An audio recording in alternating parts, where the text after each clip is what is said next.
Well, kia ora, good afternoon everyone. Today I'm joined by Energy Minister Simon Watts to talk about the next step in our government's plan to strengthen New Zealand's energy security and to improve affordability. New Zealand is currently experiencing a renewable electricity boom, but a rapidly declining gas supply has left our electricity sector exposed during dry years when our hydro lakes run low. And there is no real good reason for why New Zealand has to be in this situation. A country like ours, which is blessed with incredible natural resources, should have abundant, affordable energy. The previous government's misguided decision to ban oil and gas exploration, together with a target of 100% renewable energy by 2030, and the Lake Onslow proposal, had a chilling effect on investment in energy projects. A consequence of those decisions is that New Zealand has faced major energy supply risks in recent years. A shortage of energy supply pushes up power prices for New Zealand households and businesses. That, of course, came to bear in 2024 when New Zealand experienced a dry winter. Severe shortages at that time pushed our electricity prices so high that they were amongst the most expensive in the Western world. Those prices became too much for some local businesses to withstand and forced employers to close their doors. Our government has sought to undo the damage caused to our energy sector and the wider economy. We've overturned the oil and gas exploration ban, and we've established the fast-track regime to get renewable energy projects built faster. But in the intervening years, gas supply has been dwindling, and the result is a greater reliance on coal and diesel, and ultimately higher power prices, which puts more pressure on families and businesses.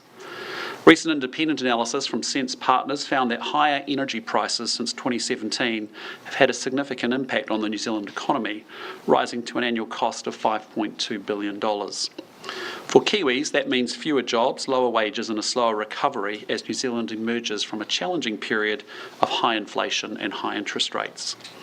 In the last 2 years, therefore, the government has taken a series of steps designed to improve the affordability and the availability of energy as part of our plan to fix the basics and build the future.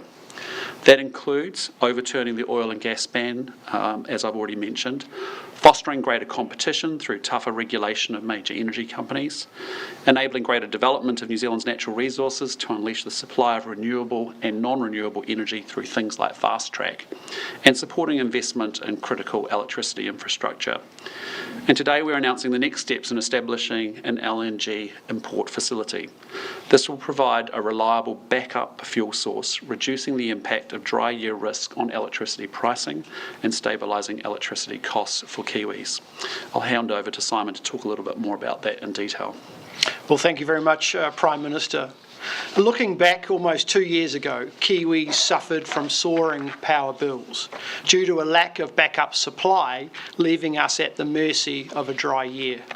A lack of backup supply left households and businesses exposed, slowed the economy, and left people understandably frustrated that a country so rich in energy could get it so wrong.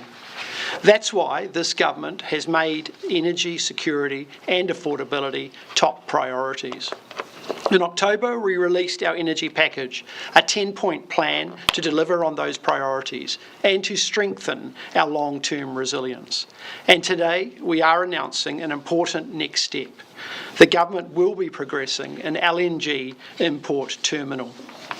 An LNG terminal lets us maintain momentum with our already high levels of renewable electricity generation, while giving households and businesses greater security and peace of mind. It will mean that Kiwis will not need to suffer through an endless series of winter bill shocks. Reducing power spikes and lowering the risk premiums built into power bills will save Kiwis around $265 million per year. That's the equivalent of roughly $50 per household. So we expect that there will be downward pressure on power bills. For businesses, commercial operators, we could see savings in the region of 75 million. For industrial users, around 100 million. That means more confidence to be able to build, grow, and also to electrify. The government has shortlisted leading proposals and is now moving to commercial contracting with the aim of signing a contract to build by mid-2026. The facility will be operational as soon as 2027 or early 28. I want to be clear that LNG is not a replacement for renewables. It is a cost-effective backup fuel that will deal with those all too common dry years. In the future, more than 95% of our electricity is expected to come from clean, renewable energy. LNG won't get in the way of that goal. It will, however, help us to reach it and sustain that build-up.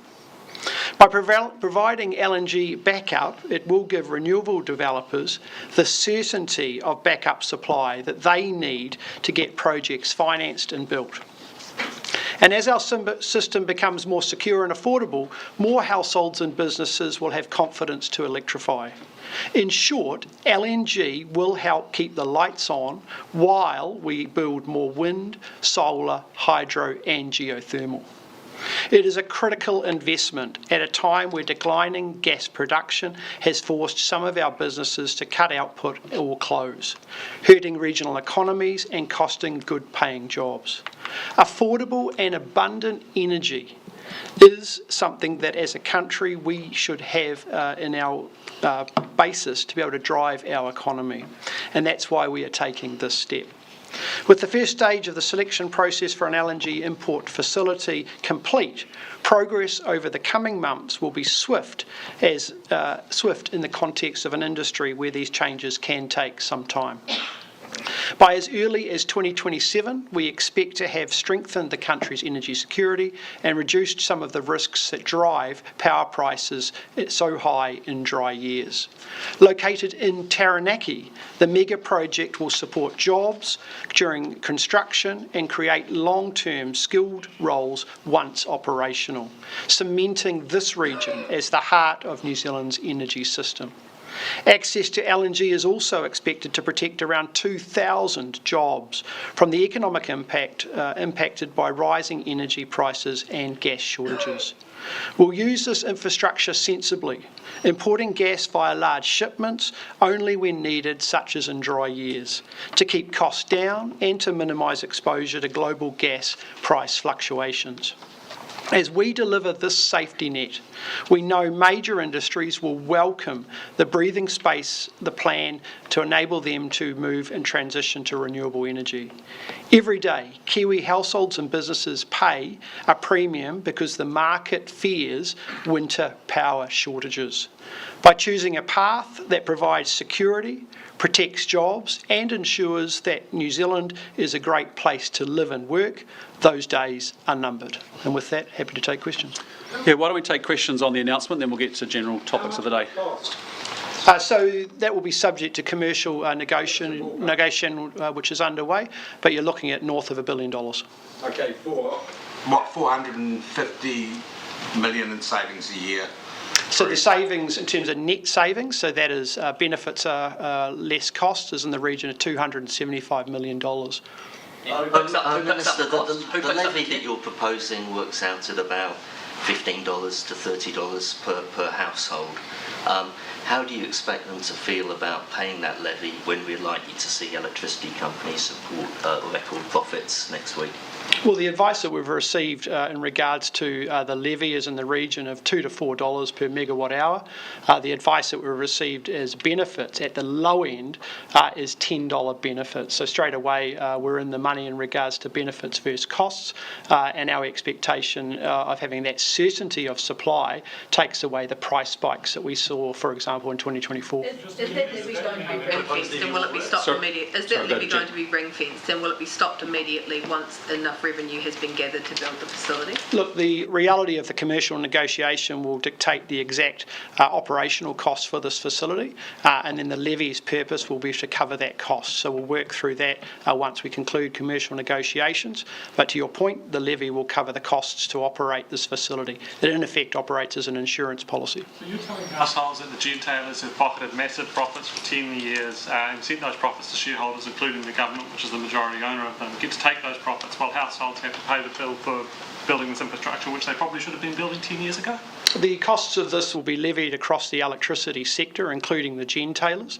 As I've noted, the advice in regards to the benefits of the downward pressure on the price of electricity well and exceed the cost to put this in place. And the certainty that that fuel creates is a positive aspect in terms of underpinning economic growth. Do you think they should have been building this sort of infrastructure with their own money before pocketing those massive profits and distributing them to dividends, to shareholders, including the government, or should they be doing it now? Wouldn't it have been better if they'd done it, 10 years ago and not pocketed these massive profits? Well, look, hindsight's a wonderful thing, but we are where we are in the context of this government. As we did a review late last year in regards to energy policy, we identified the core problems that our energy market faces. This is one of the core problems, and as a government we're taking swift and decisive action to give certainty to the market that we're going to build this capability dealing with the underlying issue. So Jenna.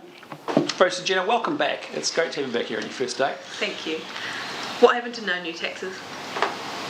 This isn't a tax, this is a levy in order to levy. develop, to fund a key piece of infrastructure. Just take a step back and look at what's happening here. What we encountered in the middle of 2024, we saw electricity at about $800 per megawatt hour, which is some of the most expensive electricity in the wholesale market in the world. It was unacceptable. We live in a country with abundant natural resources. We should have abundant and affordable energy. Our core problem is supply and therefore a risk around a dry year risk. And as a result, that leads to forward curves, which are actually quite elevated, and we want to be able to punch those down.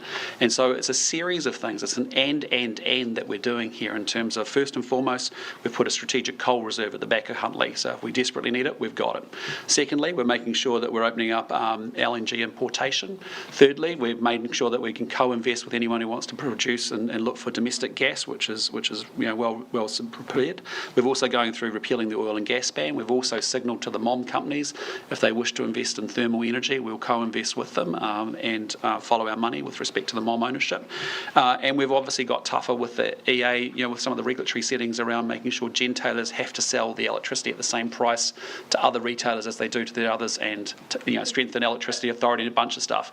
So it's a series of things that we have to do that actually all add up to make quite a big difference, to make sure that we have the supply in place so that we get the low year risk down, so that we can keep stabilised prices for the consumers. The fact remains that in the middle of a cost of living crisis, you are putting an extra cost on households that they're not going to realise until when?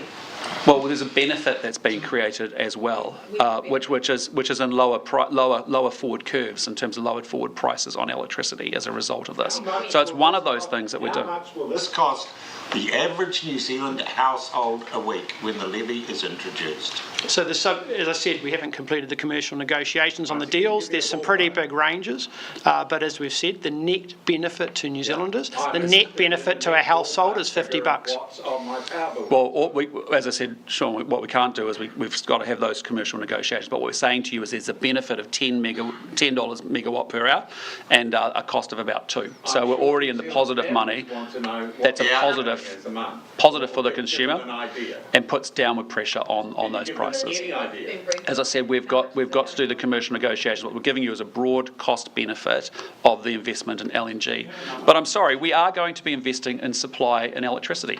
We want abundant, affordable electricity in this country. We have renewables going off with big investment, and we're not going to have forward curves that actually are out of whack and need to be pulled down. Have you done the numbers on this? We have done the numbers. I just said to you we're not. An average idea of what it's going to be then. So I've just said to you, Sean, that we're not going to be able to do that because we have commercial negotiations with providers to work our way through. What we've got for you is broad cost benefit analysis. You can't give a number because you don't have one? Sorry? Or is the reason you can't give us a figure in terms of the average household bill because you don't have that figure? Or is it because you do have the figure and it's commercially sensitive? So at this stage we have a range because we've got about 6 players still on the shortlist, but we will be moving by mid-year, by June, to lock that down to one player. And there is you can imagine there's a number of proposals on the table in regards to a whole range of options. Is it your view that once the saving of the dry year risk is calculated, that on a net basis, this would result in a saving to households because the saving incurred from the removal of the dry year risk is greater than the cost of building this infrastructure. Yes, that's right, and that's why I have quoted to you before the net savings per annum of $275 million net. Decision to levy the electricity sector. Why only the electricity sector? Why not levy electricity and gas, or the gas sector alone? Because electricity generation is only a quarter of gas usage. Because the primary purpose of this capability and importation facility is to provide gas fuel to be able to produce electricity during a dry year. The issues and benefits actually to the broader industrial users is a secondary benefit to them, but the primary purpose is to cover dry year for electricity generation. Facility, there's been a lot of talk about a small scale facility, a large scale facility. Where have you landed in terms of what you're looking for? So the concepts that are on the table at the moment are probably the equivalent of what you would see in Australia or Singapore, or slightly smaller, but this would be something that you would consider normative in an international environment. So on the larger end then, in terms of what the industry workings have been based on? In terms of volume, you're looking at about 12 PJs of gas to be able to come in over that winter period, which is about half of the requirement around fuel reserve. But the other... You get the figure of north of $1 billion in terms of that upfront infrastructure cost. It's not the $250 million option that the sector was looking at, for example, last year. Yeah, the reality is that, and this will be subject to commercial negotiation, but you can imagine a provider providing, in effect, a build and operate annual cost through to the industry to run this operation. I don't have an expectation that the government would be putting capital up to actually build this. That would be the industry, but we would levy the cost to, in effect, build and operate to the industry, and this would have a duration lifetime of 15 plus years. What impact does it have on emissions? So the emissions profile actually goes down under a scenario where we're looking to bring in gas. Obviously gas has less emissions than coal, but also there is, because of the certainty that we will have sufficient gas available during a dry year, that actually allows the gentailers to release more and use more water than what they normally would, and obviously hydro has a lower emissions profile, so we have had that advice. We're talking about it as a backstop. Do you see this then as a temporary insurance measure, or is this now part of the long-term structural energy system? This is a strategic energy security asset for New Zealand, and I tell you what, in the context of the challenges that we have around the world, having more options versus less options puts us in a more competitive advantage on the geopolitical stage. And energy security is national security. So, what we're doing is having it's about optionality, it's about and, as I've said before, and it's making sure that we actually put downward pressure on forward curve electricity prices by actually lowering the risk of a dry risk year by having this option in front of us. So that is not, we're working our way through that, but we already have levies in place, such as the way in which we fund the electricity authority. So levies on industry is not a new concept, but we'll work through the mechanism in order to do that. Got to be really clear, Cabinet has made a definitive decision to build an LNG terminal. We're not going back to Cabinet for a follow-up conversation. That decision has been made, it's been delegated to relevant ministers, and we're going to get on and make this happen. Tom? Let's go to Tom and then we'll come back. Mr. Watts, you say in your press release that the savings of this will be $265 million, $50 of which will be per annum per household. Did you factor the levy into that saving? Yeah, that is a net cost. So in effect, the cost to build and operate less the levy aspect, so the net benefit. Who will be the legal responsibility? Hang on, let's go. Yeah. So I appreciate, Prime Minister, what you said about it being an and thing, not an either or, but why is this there's always an opportunity cost, so why is this a better option than stockpiling more coal or than investing more in batteries to store energy to address the dry year risk issue? Why is this better? It's a very expensive solution. Well, what's an expensive solution is running at $800 megawatt per hour, which is what we experienced in the middle of 2024 when we just came to power. Thank you to the previous Labor administration not having a comprehensive energy strategy in a country that has abundant natural resources and shouldn't be in that position.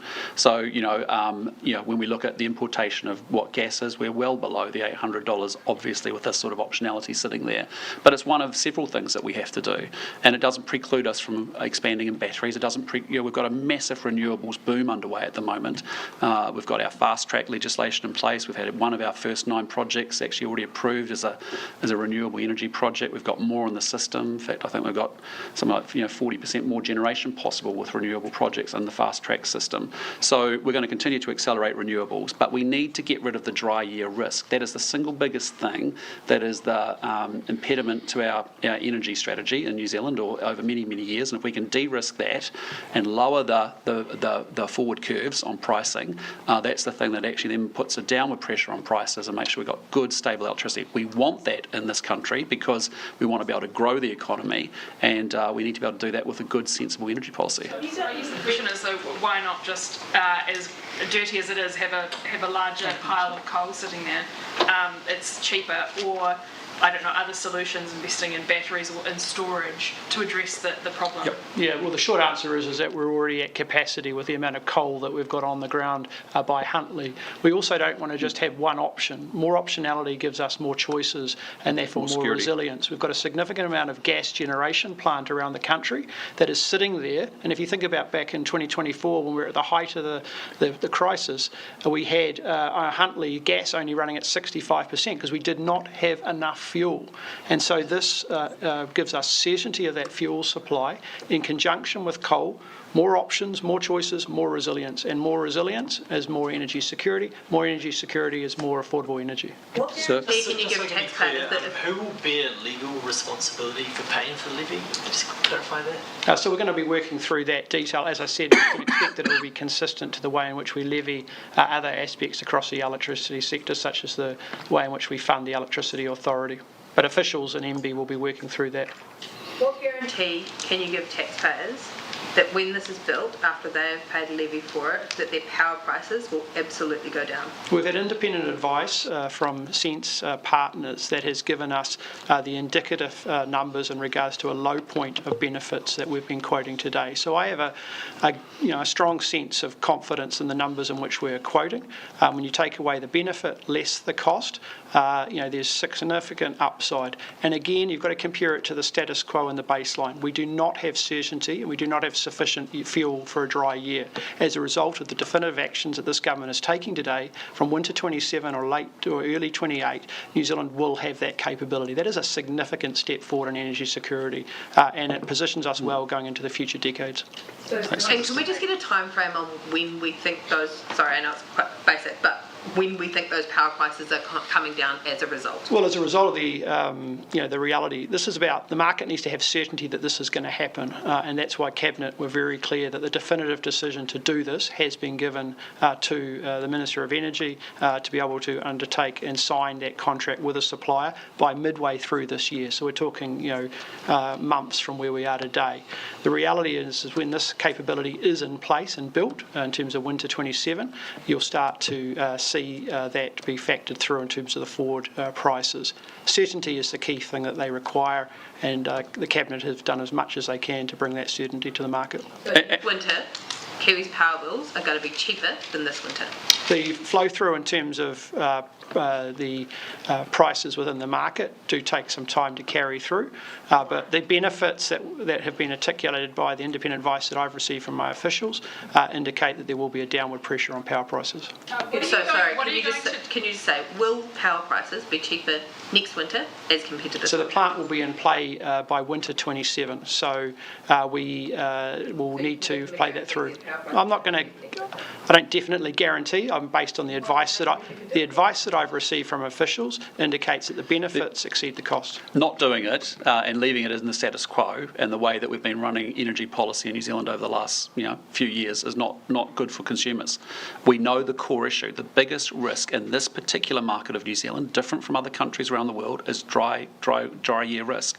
We saw the impact of that. We saw mills close. We saw people lose their jobs because a Labour government didn't have a strategic plan and a strategic energy policy. That's unacceptable in a country that has abundant natural resources and should have abundant, affordable electricity prices. So we have to do several things at the same time in order to get the show on the road and to get the electricity market in the right place. And one of them is to certainly increase supply, certainly through a strategic coal reserve, yes, through an LNG importation facility, yes, through co-investing with sourcing domestic gas, yes, through other regulatory changes that we've been making as well. So it's an and in order to create and lift supply. In doing so, that brings dry year risk down, and as a result, forward electricity prices come down and puts pressure downward on them. The question is more around, are the gentailers on notice that they have to pass those savings through to households? So we've spoken to gentailers in advance of the announcement today, and everyone is on the same page that the capability that we're going to be putting in place in terms of energy security will have a downward pressure on price, and we'll be watching that through the increase in regulation that we're putting in play through the Electricity Authority. What are you doing to give those in the market assurance that if a Labor government, Labor came into government, that this would go ahead? Because the sector needs certainty. What are you doing to provide that assurance that this will in fact happen? So I was going to say, Prime Minister, we have briefed the opposition parties in advance of this announcement this afternoon, and we have provided officials to provide guidance to them in terms of what we're doing and why. There is an understanding of what caused the dry year and the way in which to mitigate that, but they'll have their own comments to make post it. Just on Crown Regional Holdings, Sorry, ready to move off this topic, off the announcement? Is there any more announcement questions? Just on the Mark? timeline for building the facility, you're talking 2027, early 2028, that's very fast. Do you still plan to legislate a consent for it? That is within the provision of what Cabinet has considered. The reality is we are going to need to enable a number of things to make this happen within the timeline. Cabinet has given the latitude for us to take on board what's required by when. We'll have the definitive answer on that by midpoint of this year, and at that point it's all on. So we're aiming to have this thing and this importation capability in place as fast as practical. The sooner it's in play, the sooner we've got certainty of the dry year risk cover. So that's a yes on legislative consent, or it's on the table? It's on the table.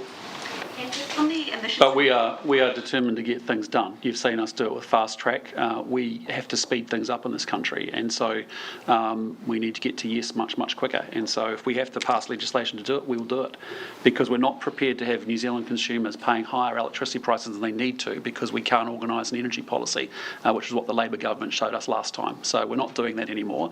We're taking action with a series of interventions that are designed to increase supply, to lower dry year risk, in order to get forward curve prices down. That's what we have to do, and that's how New Zealanders will get more affordable electricity prices. So yes, it's a big decision. Yeah, it's a big intervention, but actually just sitting on our hands like the Labor government did for 6 years and created the problem that we inherited, where we're cleaning up that mess. And so we'll make no apologies for pushing forward and getting things done. Just on the emissions numbers that are quoted in the announcement, about 40% of emissions from LNG come from methane leakage during transport and storage. So do the numbers that you've quoted account for that part of the process? The official advice is that the downward pressure in terms of the emissions profile takes into account the aspects that are currently measured within the inventory at the moment. So I'm happy to pick up the detail after that in regards to the point around the shipping point that you're raising. Are you considering a government inquiry into the Mile Point treatment plant? Sorry, I'll just come. Let's pick that up. Yes, Simon, do you want to talk to that one? Yeah, thanks, Prime Minister. So, look, I've had a conversation with Mayor Little again today. Prime Minister and I are meeting with Mayor Little after the post-cab this afternoon.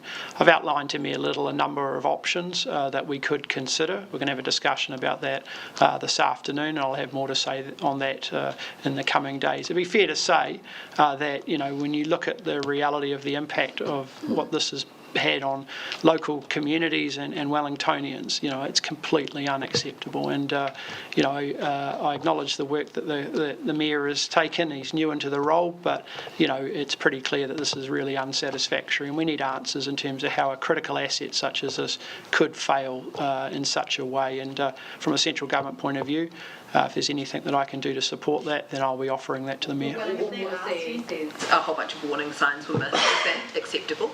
Look, at the end of the day, is the accountability of the councils have the shareholding or ownership of that entity to work through the investigation, work out what occurred. As I said, from a central government point of view, if there's a requirement to have additional capability and information gathering powers that they do not have, then I'll be putting that on the table. But we'll work that through with the Mayor later on. And the nature there's a number of, we'll talk to the Mayor and work out, how we can help in the best way we possibly can, but there'll be a number of review scenarios. The key thing here is actually to get to an answer quickly and to work out, well, why has such a critical piece of infrastructure failed so catastrophically?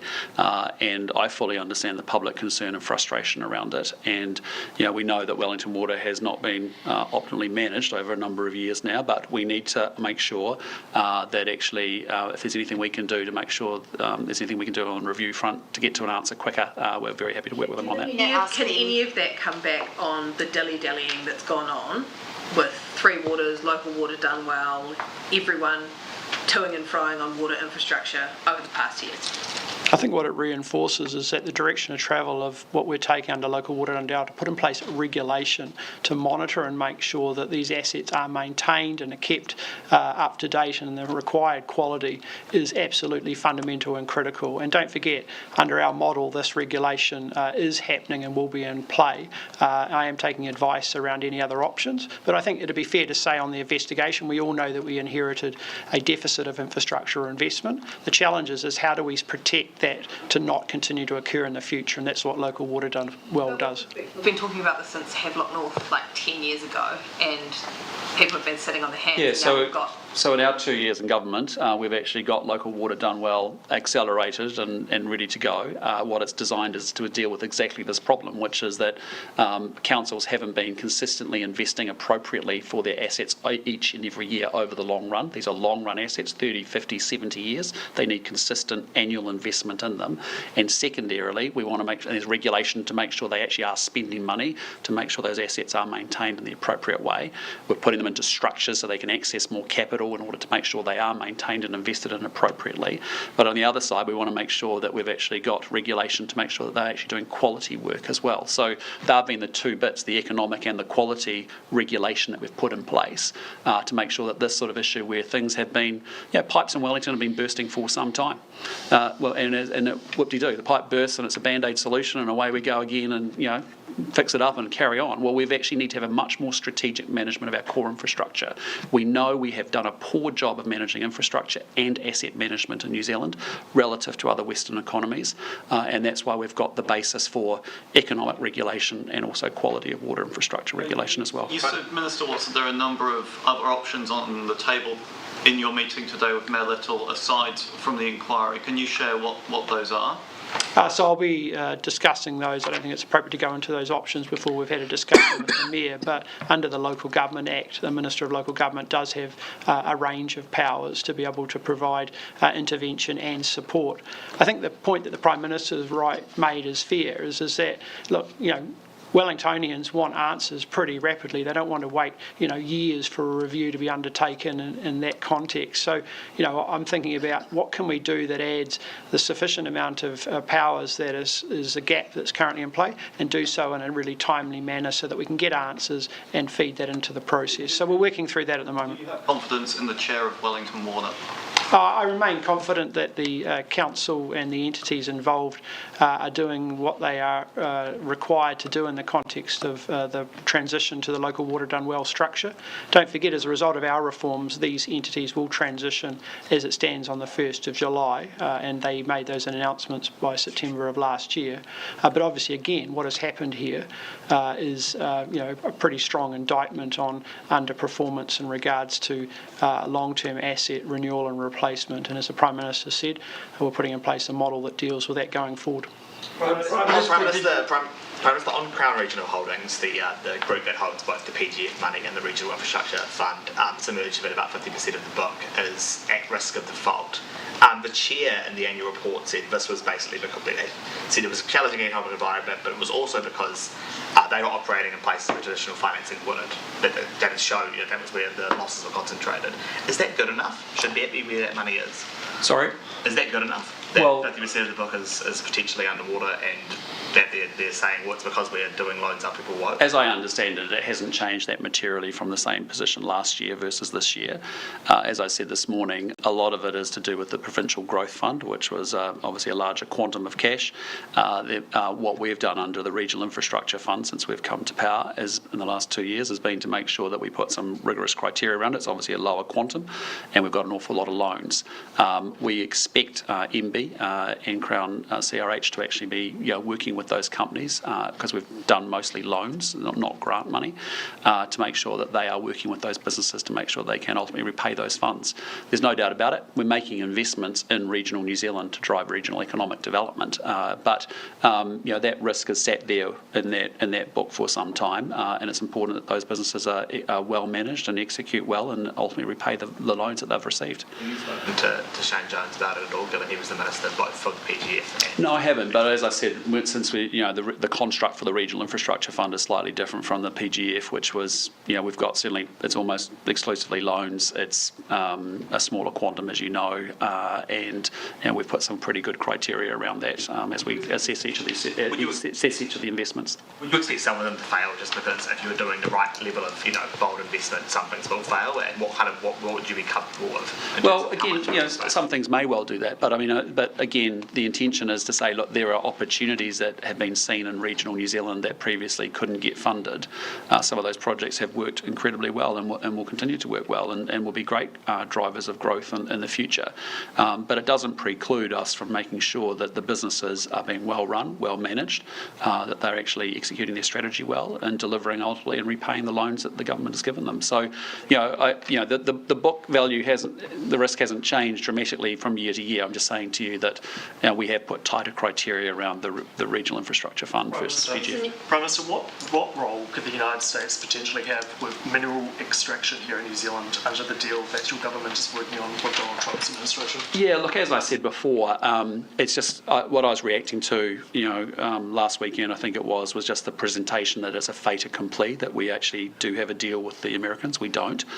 We have discussions that are ongoing, as do 40 plus other countries. The Americans are obviously looking for a critical mineral supply chain.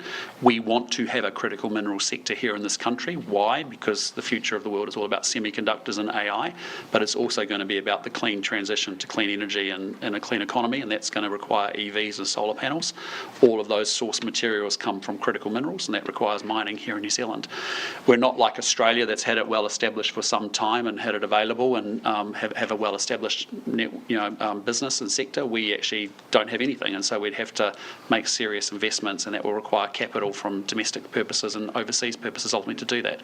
But as to the construct of any deal, we're not anywhere near that, as I said, and we have not made any cabinet decisions around that. The US says part of that conversation is around mineral extraction. So what role could the United States have in New Zealand regarding mineral extraction? Well, I mean, again, we're going to need support to actually undertake and kick off a sector. It's going to require extraction, it's going to require capital investment to do that. But exactly as to how that's configured, those are conversations that are a wee bit ahead of us. The Trump administration may provide us capital funding to help with extraction? No, I'm not saying that, as I've tried to say.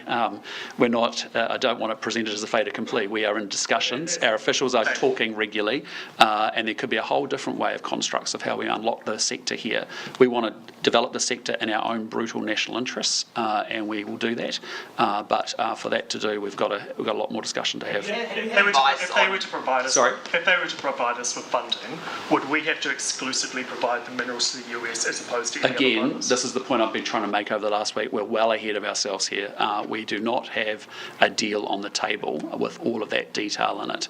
We have officials talking about it, understanding it, exploring what the Americans are looking for, how we could or could not help in that regard. We've got a long way to go, a wee way to go, and when we have some, we haven't even had, as I said, no cabinet decisions have been made about this at all. Have you any advice on how such a deal might impact either our FTA or our broader relationship with China? Well, again, we manage all of those things, as do many other countries that have, China, for want of a better country, as their number one trading partner. 150 of the 195 countries in the world are in the same position. So that'll all be managed, but we need to work through a whole bunch of issues. But what I'm reacting to, and why I've been pushing back a little bit over the last week, is to say it's disingenuous to present it as a fait accompli when it isn't a fait accompli. What it is a series of discussions. Our officials talk all the time. We would expect them to be so. We have a massive desire on our side to start a critical mineral sector, and the detail of how we do all of that is still to be worked through. Sending our top diplomat to DC to talk to a second commander at the State Department's a pretty big deal. I was just asking, have you seen any advice on our moves, how it might impact our relationship with China? No. Prime Minister, did you consult with the Minister of Foreign Affairs before calling on Donald Trump to apologise this morning for a social media post regarding domestic politics in America, which you inferred was racist? I didn't because I don't need to. I was asked a straight up question and I gave an answer, and I'll continue to do that. Do you know if Donald Trump has reacted to Yeah, he has. He's actually condemned it as racist when asked that question. Apologised? I don't know. That's ultimately up to him. What I was acknowledging was the fact that it was racist. It's a trope that's well understood, and having lived in America and North America for 8 years, I understand the trope. And you're not considered how Donald Trump, given his track record, might respond to those comments? No, I was asked a question, gave an answer, and the reality is, and you've actually heard the President come out and actually condemn it himself when asked that question. Before you answered the question this morning? Well, I just answered the question this morning. You said you wanted him to also apologise. No, I was asked a question. I said I imagine he might want to apologise, and he obviously has condemned it as racist when he was asked that question himself, and that's the answer I gave. A genuine Curia poll out just this afternoon that has got hung Parliament. Are you in trouble? Again, Jenna, we don't comment on polls, as you know. There's a lot of them, and they say lots of different things at lots of different times. So on that note, sounds like we're wrapping it up. Sentencing in Hong Kong today? No, I've only just saw that as I came down, and obviously we want a bit of time to digest that. We believe very strongly in media freedoms, so we want to see that ruling and that decision and understand that more before I comment. Okay, thanks team, appreciate it.